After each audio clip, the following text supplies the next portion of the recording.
இன்றைக்கி சண்டே அதுவுமா என்னம்மா ஸ்பெஷல் அப்படின்னு சொல்லிட்டு என் ஒய்ஃப் கிட்ட போய் கேட்டாங்க. அவங்க என்ன சொன்னாங்கன்னா, சிக்கனோட ரேட்டு வேறு 350 ரூபா ஆயிடுச்சு. என்ன பண்ணுறது அப்படின்னே தெரிலப்பா அப்படின்னாங்க. சரி மீன் வாங்க போகலாமா அப்படின்னு சொன்னோன்னே, மீனுன்னு சொன்னோன்னே தான்ப்பா எனக்கு ஞாபகம் வருது. இன்றைக்கி அமாவாசைப்பா, மீன் ரேட்லாம் ரொம்ப கம்மியாக இருக்கும்னு. சரி நானும் எங்கள் அம்மா வீட்டுக்கு ஃபோன் பண்ணி கேட்டோன்னே, எங்கள் அம்மாவும் சரி வாப்பா போகலாம் அப்படின்னு சொல்லி கூப்பிட்டாங்க.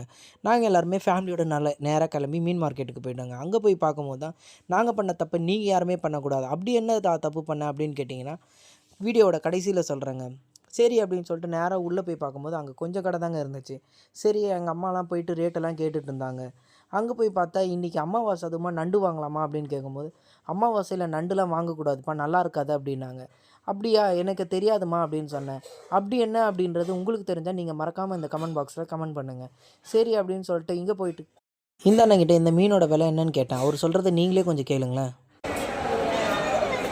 மீன் எவ்வளோண்ணா இது?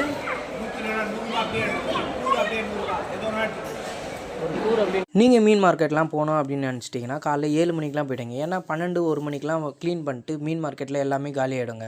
அதனால தான்.